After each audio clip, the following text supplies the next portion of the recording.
If there's one city in the world where it's hard to find a place to buy or rent, it's Sydney. And if you've tried to find a home here recently, you're familiar with the problem. Every time you walk into an open house, you get some information about what's out there and what's on the market. But every time you walk out, you're running the risk of the very best place passing you by. So how do you know when to switch from looking to being ready to make an offer? This is such a cruel and familiar problem that it might come as a surprise that it has a simple solution. 37%. If you want to maximize the probability that you find the very best place, you should look at 37% of what's on the market and then make an offer on the next place you see which is better than anything that you've seen so far. Or, if you're looking for a month, take 37% of that time, 11 days, to set a standard, and then you're ready to act. We know this because trying to find a place to live is an example of an optimal stopping problem, a class of problems that has been studied extensively by mathematicians and computer scientists. I'm a computational cognitive scientist. I spend my time trying to understand how it is that human minds work, from our amazing successes to our dismal failures. To do that, I think about the computational structure of the problems that arise in everyday life and compare the ideal solutions to those problems to the way that we actually behave. As a side effect, I get to see how applying a little bit of computer science can make human decision-making easier. I have a personal motivation for this. Growing up in Perth as an overly cerebral kid,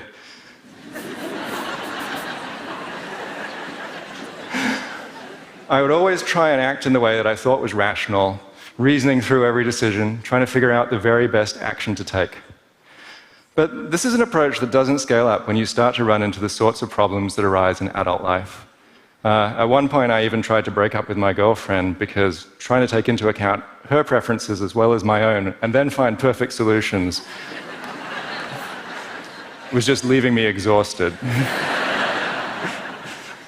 She pointed out that I was taking the wrong approach to solving this problem, and she later became my wife.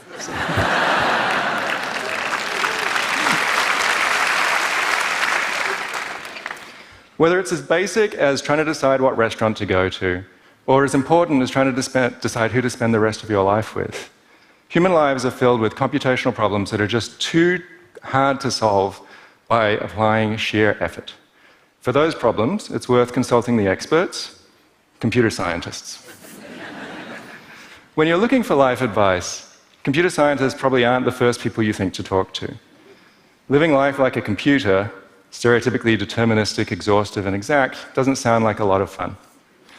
But thinking about the computer science of human decisions reveals that, in fact, we've got this backwards.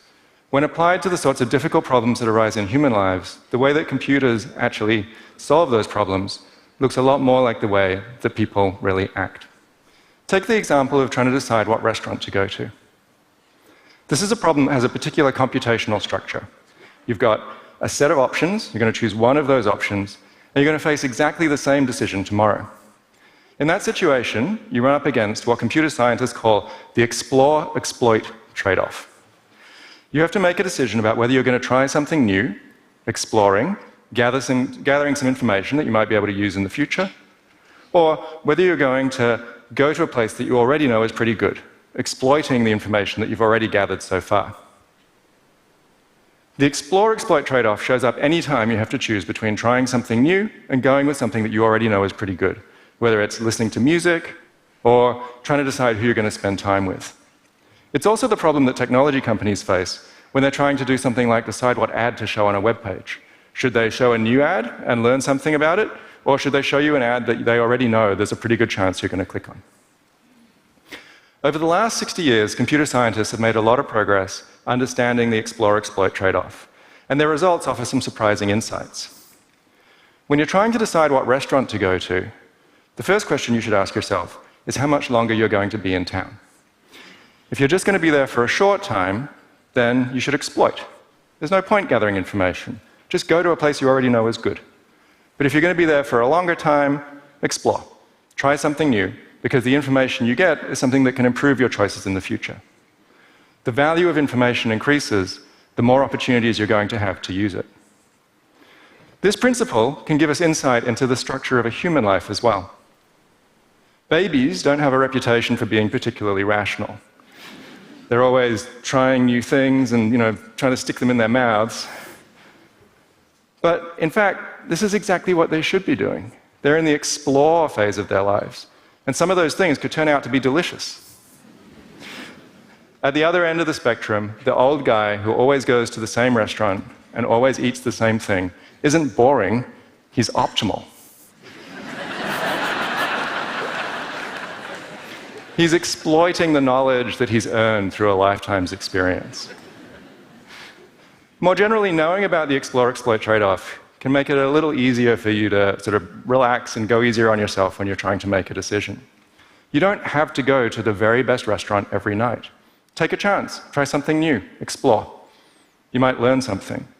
And the information that you gain is going to be worth more than one pretty good dinner.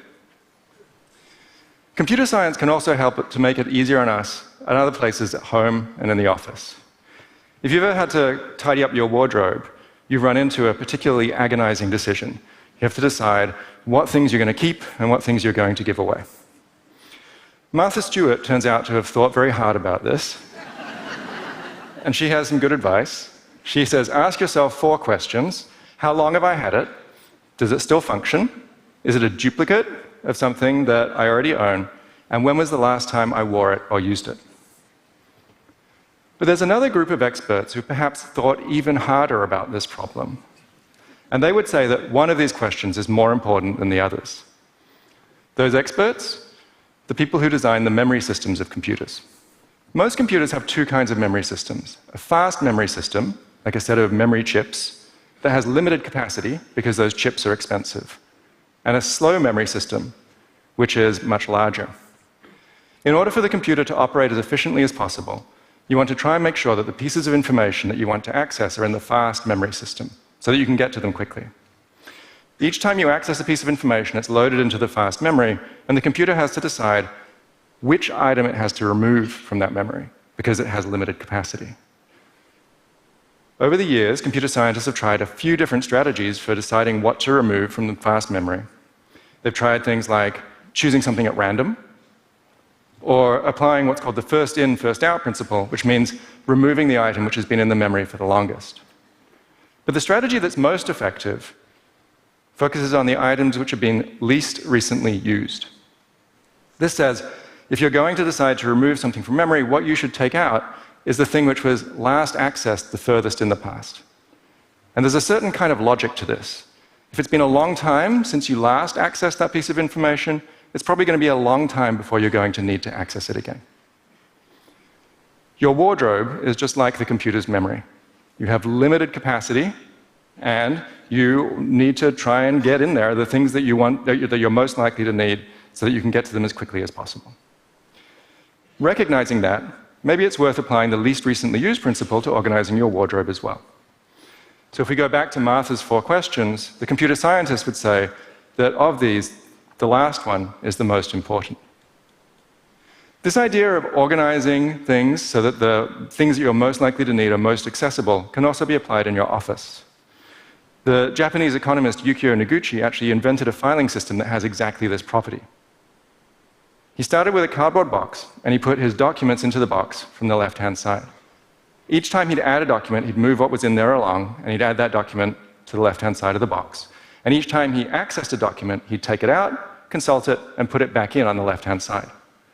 As a result, the documents would be ordered from left to right by how recently they'd been used. And he found that he could very quickly find what he was looking for by starting at the left-hand side of the box and working his way to the right. Before you dash home and implement this filing system, it's worth recognizing that you probably already have. That pile of papers on your desk. Typically maligned as messy and disorganized, a pile of papers is in fact perfectly organized. As long as you, when you take a paper out, put it back on the top of the pile, then those papers are going to be ordered from top to bottom by how recently they were used, and you can probably pretty quickly find what you're looking for by starting at the top of the pile. Organizing your wardrobe or your desk are probably not the most pressing problems in your life. Sometimes the problems that we have to solve are simply very, very hard. But even in those cases, computer science can offer some strategies and perhaps some solace. The best algorithms are about doing what makes the most sense in the least amount of time. When computers face hard problems, they deal with them by making them into simpler problems, by making use of randomness, by removing constraints, or by allowing approximations. Solving those simpler problems can give you insight into the harder problems, and sometimes produces pretty good solutions in their own right. Knowing all of this has helped me to relax when I have to make decisions. You could take the 37% rule for finding a home as an example. There's no way that you can consider all of the options, so you have to take a chance. And even if you follow the optimal strategy, you're not guaranteed a perfect outcome. If you follow the 37% rule, the probability that you find the very best place is, funnily enough, 37%. You fail most of the time, but that's the best that you can do. Ultimately, computer science can help to make us more forgiving of our own limitations. You can't control outcomes, just processes. And as long as you've used the best process, you've done the best that you can. Sometimes those best processes involve taking a chance, not considering all of your options, or being willing to settle for a pretty good solution. These aren't the concessions that we make when we can't be rational. They're what being rational means. Thank you.